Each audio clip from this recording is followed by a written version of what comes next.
HOA shot my service dog, unaware I'm Congress. The gunshot echoed across the lawn as Max collapsed, blood pooling on the grass. Karen's husband stood there, smoking, gun in hand, her triumphant smile freezing as neighbors' cameras captured everything. That moment, when an HOA enforcer discovered she'd just shot a congressman's service dog, ended her reign of terror and dissolved the corrupt HOA that had tormented our neighborhood. That was 1 year ago. Today, Max limps beside me as we walk through our garden. The bullet wound healed, but he still flinches at loud noises. I thought it was over. I was wrong. A note appeared on my door this morning. You destroyed our neighborhood. Now we'll destroy you. Congressman Sullivan, the threats are escalating, my assistant Sarah said, showing me her phone. A new Facebook group called H.O.A. State's Restoration Committee had over 200 members with my house as their profile picture, marked with a red X.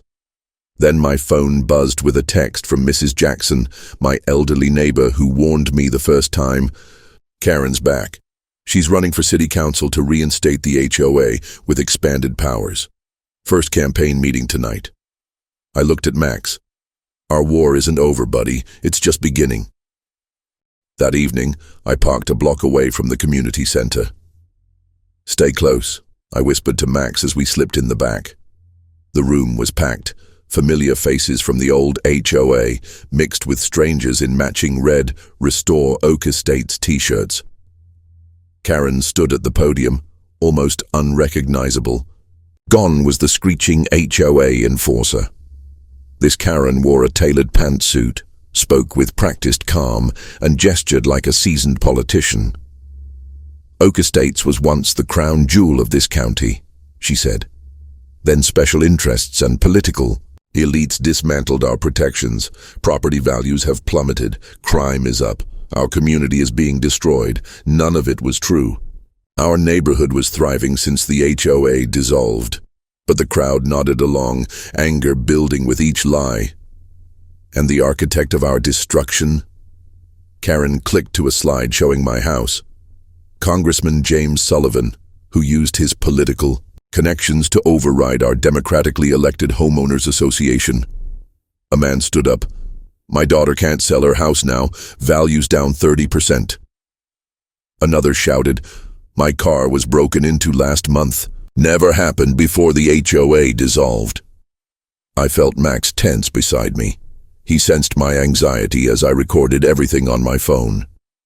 If elected to city council, Karen continued, I'll pass the Neighborhood Protection Act, giving HOAs new legal authority backed by city enforcement. No more special exemptions, not even for congressmen and their dangerous animals. The crowd erupted in applause. As they stood, Mrs. Jackson spotted me and subtly shook her head in warning. Too late. Karen's eyes locked with mine. Her practiced smile didn't falter. Well, speaking of the congressman, ladies and gentlemen, our special guest has arrived. Every head turned, smartphones raised to record. Congressman Sullivan, care to address your neighbors? I had two choices, retreat or confront. Max pressed against my leg, steady and calm. I stepped forward. I'm just here to listen, I said. But, since you mentioned property values, I'd be interested in seeing your data. Karen's smile tightened. The evidence is clear to anyone living here. Actually, I countered, county records show values up 12% since last year. I'm happy to share the official assessments. A murmur spread through the crowd. Karen quickly redirected. The real issue is safety. We've had 3 break-ins since the HOA disbanded. According to police reports, crime is down 20% year over year, I replied. Again, happy to share the data. Karen's composure cracked slightly. Your political connections don't change what we're experiencing. This is why we need the Neighborhood Protection Act to put power back in residents' hands. The meeting dissolved into chaotic shouting. As I left, a tall man bumped hard against my shoulder. You should have stayed in Washington, he hissed. The Next morning, I found my car windshield smashed. The security camera had been spray-painted black. Sarah arrived with coffee and grim news. They're moving fast. Karen's ally on the Planning Commission fast-tracked a special election for the Neighborhood Protection Act. Votes in 2 weeks. I pulled up the draft legislation and felt my blood run cold. It wasn't just about reinstating the HOA. The act would grant private HOAs authority to issue legally binding fines, place property liens without court approval, and even authorize private security to enforce violations, including animal control. This isn't about property values, I told Sarah. This is Karen weaponizing local government for revenge, and she's got powerful backing. The legislation had been drafted by Platinum Communities LLC, one of the largest real estate developers in the state. I spent the next days investigating. Platinum had been buying foreclosed properties across the county at bargain prices, especially those seized by aggressive HOAs.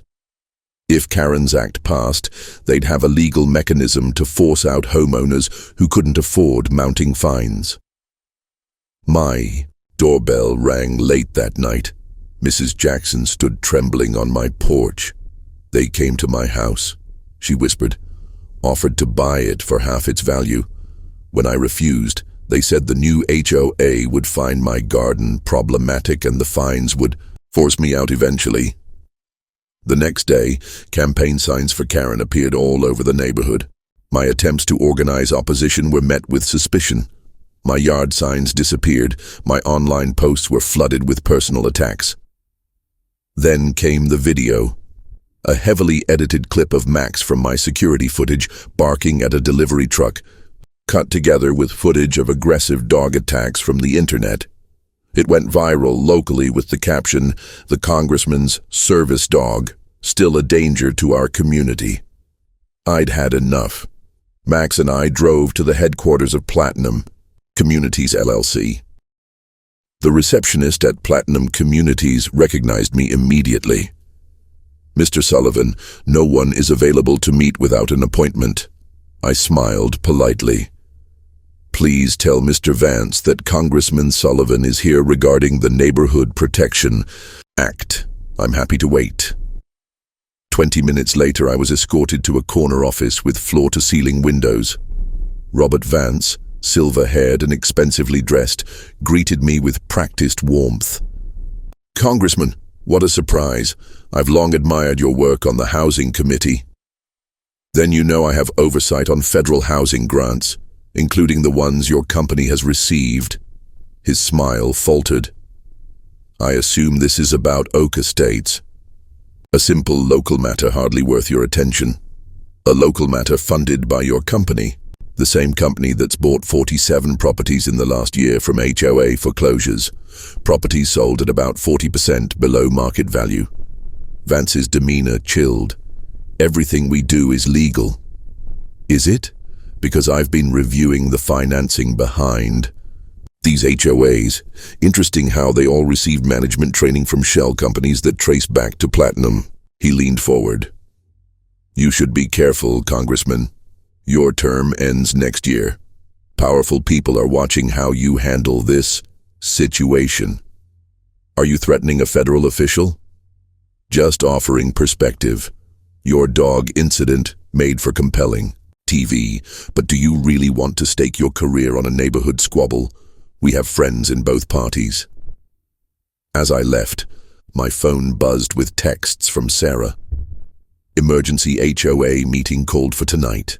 Special guest, Congressman Sullivan's former chief of staff, now working for a neighborhood advocacy PAC."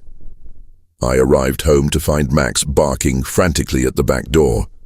The gate to my yard stood open. Inside, I found furniture overturned, papers scattered. My laptop was gone, along with my files on Platinum Communities. Worse, Max's medication was missing, the specialized treatment for his bullet wound that cost $1,000 per month. My phone rang. Karen's voice, sickly sweet. "Terrible. About the break-in. If only you had neighborhood security, maybe after the vote passes." "Where is it, Karen?" Where's what? Oh, your dog's medicine? Funny how things disappear when you don't have proper security. Maybe you'll find it after the vote, if you publicly endorse our initiative. I hung up, rage building. They'd gone too far. My doorbell rang. A courier delivered an unmarked package. Inside, a USB drive with a note. From a friend at Platinum who doesn't like being part of this. The files revealed everything. Platinum's strategy to use HOAs to force foreclosures, targeting elderly and disabled homeowners first. Internal emails discussing how to make life difficult for me specifically.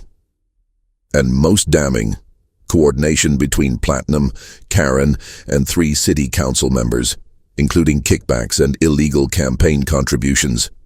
But without my laptop and original documents, I had no way to verify the authenticity of these files. Using them could backfire spectacularly. Then Max collapsed in the kitchen, whimpering in pain without his medication. I faced an impossible choice. Publicly surrender to Karen's demands to get Max's medicine, or risk everything, including Max's health, to expose the corruption before the vote. The community center was standing room only for the emergency meeting. Karen stood confidently at the podium, flanked by Platinum executives and city officials. My former chief of staff, David Mills, sat prominently in the front row. "We've called this special information session before the vote," Karen announced, "and I'm pleased to say Congressman Sullivan has reconsidered his opposition to our Neighborhood Protection Act." The crowd murmured in surprise as I walked down the center aisle, Max limping beside me. He looked weak without his medication, but his presence was essential. Karen's practiced smile didn't reach her eyes. "The congressman has agreed to say a few words in support of our initiative." I approached the microphone slowly, surveying the room. Local news cameras recorded everything. Perfect. "Thank you, Karen. I have indeed reconsidered my position." I paused as satisfaction flashed across her face. "I've reconsidered whether private citizens should know what corporations like Platinum Communities are doing to manipulate property values and force foreclosures." Karen lunged for the microphone. I've reconsidered whether the public should know about the coordinated campaign to target elderly and disabled homeowners with fraudulent violations." Robert Vance stood up. "This is slander. And I've especially reconsidered whether voters should know about the kickbacks to city officials in exchange for fast-tracking legislation." Chaos erupted. Karen screeched for security. 2 men moved toward me but stopped when cameras turned their way. "You have no proof," Karen hissed. I smiled. "Actually, I do. Not on the USB drive your people planted after stealing my laptop. That was amateur hour. The real evidence is already with the FBI, the Housing Committee, and every major news outlet." Her face drained of color. "You see, Karen, after you shot my dog, I learned to back up everything to secure servers, and to wear a wire to every meeting, including my conversation with Robert Vance yesterday." The rear doors opened as federal agents entered. "And one more thing," I continued, pulling out my phone. "About Max's medication you stole? That triggered a federal investigation under the Service Animal Protection Act I helped pass last year. Interfering with a service animal's care is now a federal offense." As agents approached Vance and the city officials, Mrs. Jackson appeared, at my side holding a familiar container. "Found this in Karen's car," she said, handing me Max's medication. "Figured she wouldn't notice with all those campaign signs in her trunk." Karen lunged at Mrs. Jackson. "You had no right to go in my car." "Actually," Mrs. Jackson replied calmly, "I'm on your new neighborhood watch committee. Just doing my job reporting suspicious activities." 3 months later, Max and I sat in our garden watching the new community playground being installed where Karen's house once stood. After Platinum Communities' CEO was indicted, the company donated the foreclosed properties back to the original owners and funded community improvements as part of their settlement. The doorbell rang. Mrs. Jackson stood there with a basket of muffins and several neighbors I now knew by name.